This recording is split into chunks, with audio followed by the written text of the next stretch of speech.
Muchas gracias, señor Alejandro Gaviria, por atender a Noti360 para hablarnos sobre la crisis de salud que está sufriendo Colombia en estos momentos, en Mm. estos últimos días.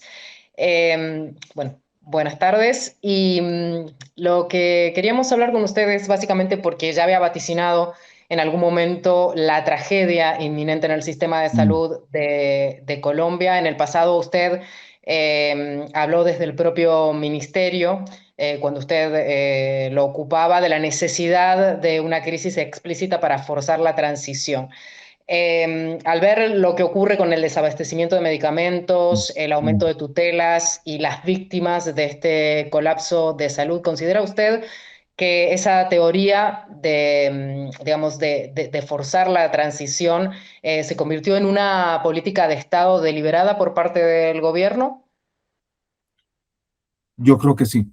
Yo creo que el sistema de salud de Colombia, como todos los sistemas de salud del mundo, tenía problemas de financiamiento estructurales.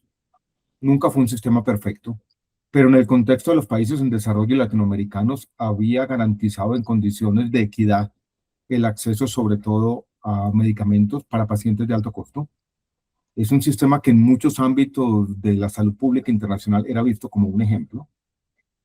Y el gobierno desde el comienzo tuvo la voluntad de cambiarlo, pero mis críticas desde entonces eran que el gobierno tenía muy claro lo que quería destruir, no tanto así lo que quería construir.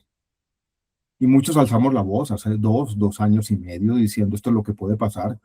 Y hoy estamos ante una crisis, sobre todo para los pacientes crónicos, que empezó paulatinamente, primero con los pacientes de enfermedades raras, después con pacientes oncológicos y ahora estamos con casi todos los pacientes, sobre todo en el punto de entrega de medicamentos y sobre todo con una de las empresas que existen en Colombia, de naturaleza mixta, que articulan y ordenan todos los sistemas de salud, que el gobierno intervino a la fuerza y la ha convertido en un caos. Hoy hay 11 millones de personas que no tienen acceso a medicamentos.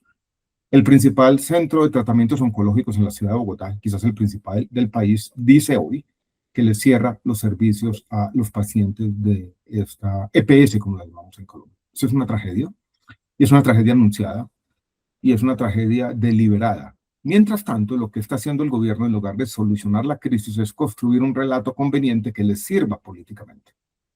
Hay cierta indiferencia, y voy a decirlo de esta manera también, cierta pasividad de la sociedad con lo que está ocurriendo. Ujú. Usted habla de crisis y ahora de colapso con el gobierno. Si tuviera que marcar con nombres y apellidos los principales responsables de que esta situación en Colombia haya llegado a este punto, ¿quiénes serían desde su opinión? El principal responsable, creo yo, es el presidente Gustavo Petro y el ministro actual de Salud, Guillermo Alfonso Jaramillo. Lo que hemos tenido también en la administración del sistema de salud, sobre todo en esta agencia de supervisión, que en Colombia se conoce como la Superintendencia de Salud, es una gran inestabilidad. En los interventores, las personas que encarga el Estado para manejar algunas de estas empresas a las que se ha tomado el control un poco a la fuerza, han cambiado cada 2 o 3 meses. O sea, tenemos una estrategia casi de sembrar caos con consecuencias evidentes sobre la vida de muchos pacientes. Yo quiero contar una anécdota. Yo fui ministro de Salud de Colombia por muchos años. No es fácil y fui paciente de cáncer al mismo tiempo. Y eso hace que yo tenga muchas conexiones con asociaciones de pacientes, con médicos, en los temas de oncología, pero en general en los temas generales. Y yo recibo cada día mensajes casi de auxilio de pacientes sufriendo en Colombia. Ujú. Usted mencionaba a Jaramillo, pero también hay otros actores que pueden haber influido en que se dé esta crisis, como Carolina Corcho, como Leal. ¿Usted cree que ellos, junto con Jaramillo, también han traicionado la promesa de cambio del presidente Petro, o por el contrario, cree que ellos simplemente están cumpliendo órdenes desde una visión destructiva del sistema que viene por parte del Ejecutivo? Carolina Corcho fue la primera ministra de Salud del gobierno actual, estuvo 9 meses Luis Carlos Leal fue también superintendente de salud. Yo creo que ellos tienen con el presidente Gustavo Petro algunas coincidencias ideológicas, pero creo que tampoco han sido capaces de desmarcarse. Yo creo que ellos son conscientes de que algunas decisiones, de las decisiones que se han tomado han sido claramente perjudiciales, pero prima esa lealtad política por encima de todo, incluso por encima del sufrimiento de la gente. Ujú. ¿Usted cree que toda esta campaña, digamos, o todas estas declaraciones y la postura que está teniendo Gustavo Petro en estos momentos con respecto a esta crisis está vinculada a que estamos próximos a unas elecciones presidenciales? ¿Hay un manejo político por detrás de esto? Sí hay un manejo político y hay unos nombramientos muy extraños que ocurren al final de su mandato.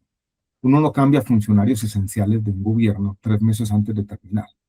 O sea, lo que hay es un manejo político, lo que hay es, vuelvo y repito, la idea de construir un relato para esconder los problemas y para culpar a cualquiera, porque todos los días hay un culpable nuevo. Pero no creo que ese manejo político vaya a ser del todo eficaz. Yo creo que en Colombia la gente está abriendo los ojos, a pesar de que yo hablé de cierta pasividad. Y no creo que esté teniendo éxito, pero estamos en un momento político. Tenemos las elecciones en Colombia, la primera vuelta presidencial a final del mes de mayo. Y casi que cualquier cosa que se diga o se haga en este momento tiene, por supuesto, un sentido político. Ujú.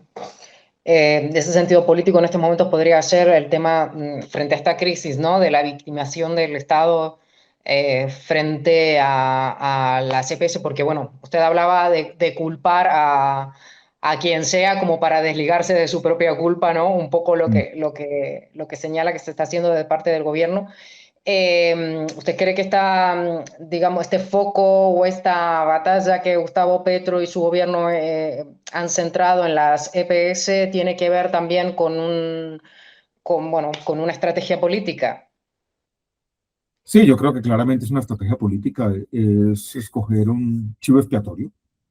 Las EPS en Colombia, que son estas empresas administradoras, algunas han sido públicas, otras de naturaleza mixta, otras privadas, quiero reconocerlo también, han estado en el centro de una controversia ideológica por muchos años, pero el gobierno, en lugar de establecer un diálogo con ellas, de plantear una medida razonable, de entender cuál es la causa última de algunos de los problemas financieros del sistema de salud que tienen que ver en un país como Colombia con un envejecimiento muy rápido de la población.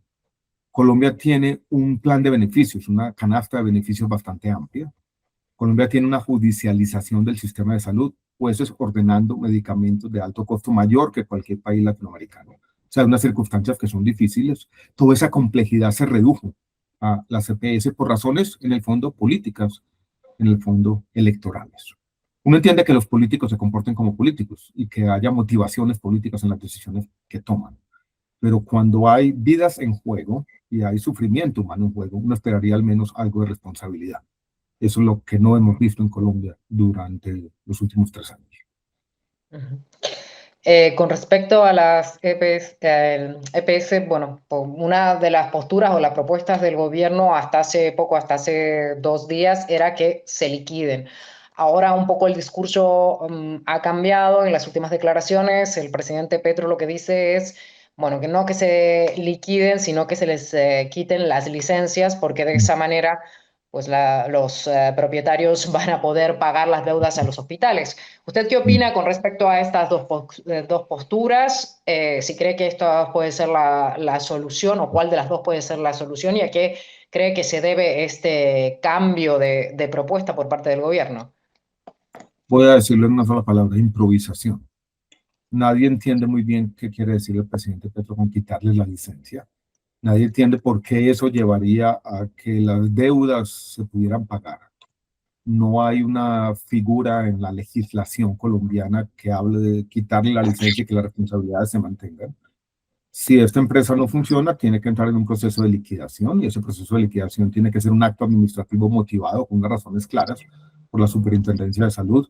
Ese es un proceso que toma un tiempo y tomaría incluso 2 o 3 meses, o sea, hacia el final de este gobierno. Entonces yo creo que es en ese contexto de que el tiempo ya se está acabando. El presidente lanza esta idea sin un sustento político claro, distrae la atención de lo que está ocurriendo. Entonces yo no veo una propuesta seria, yo veo una improvisación quizá deliberada, a veces me gusta llamarla improvisación carismática, que distrae la atención y permite ahondar ese relato conveniente. Y nos tiene a todos hablando de eso cuando los pacientes sufren todos los días.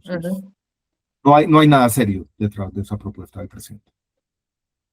Justamente, bueno, ahora queríamos abordar el tema de los pacientes. Usted comentaba al inicio de esta entrevista que recibe llamadas pidiendo, o mensajes, ¿no? Pidiendo auxilio de pacientes que se encuentran realmente vamos, literalmente entre la vida y la muerte. Hemos vivido un caso muy reciente bueno, la situación de Kevin Acosta y su familia. Hay un niño Que- hemofílico, Kevin, que murió por la no entrega de su medicamento por esta empresa intervenida por el gobierno. Incluso el presidente lo negó, ¿no? Y pidió que el Instituto de Medicina Legal de Colombia le entregara la historia clínica, cosa que es ilegal. Incluso ha acusado a la madre del niño de que ella es la culpable. Un tema que no tiene nombre, ¿no? Quienes hemos estado en los temas de salud y en los debates bioéticos por mucho tiempo, se planteaba que existía en la salud una especie de tensión entre lo que llamábamos las víctimas visibles y las invisibles. Y que una víctima visible, como este niño Kevin, iba a llevar a indignación, pero el gobierno ha entorpecido tanto la discusión que ni siquiera esto le ha abierto los ojos a mucha gente sobre lo que está ocurriendo. Y con respecto a esos mensajes, o sea, ¿qué es lo que, poco más en detalle, qué es lo que la gente le pide, le dice? O sea, imaginamos que es una situación desesperante, ¿no? Para pacientes, para familiares. ¿Qué es lo qué le dicen? ¿Por qué se acercan a usted? Los que he recibido más son muy trágicos porque son, en la gran mayoría, pacientes trasplantados de riñón que no están recibiendo los inmunosupresores y temen perder el trasplante y desesperados. Y pacientes oncológicos también.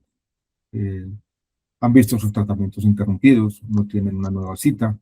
Un día van a un hospital, otro día van al otro, no hay continuidad en los tratamientos.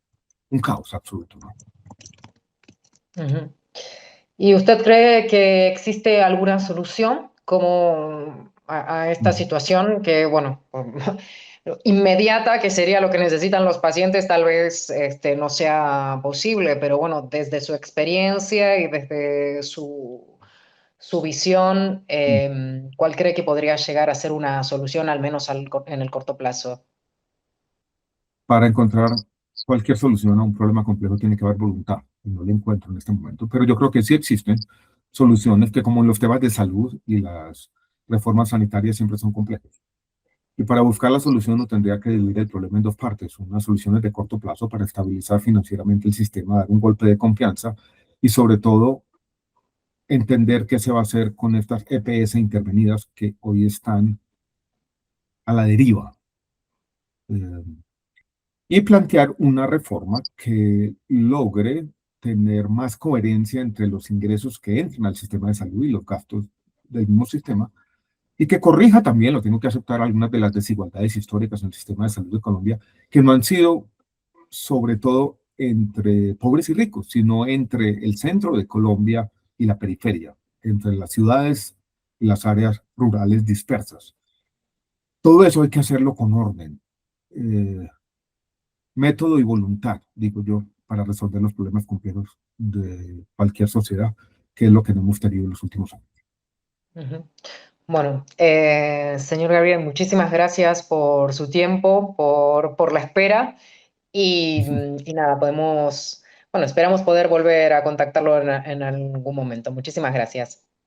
Estaré a la orden con todo gusto y gracias por el interés en los problemas de nuestro país.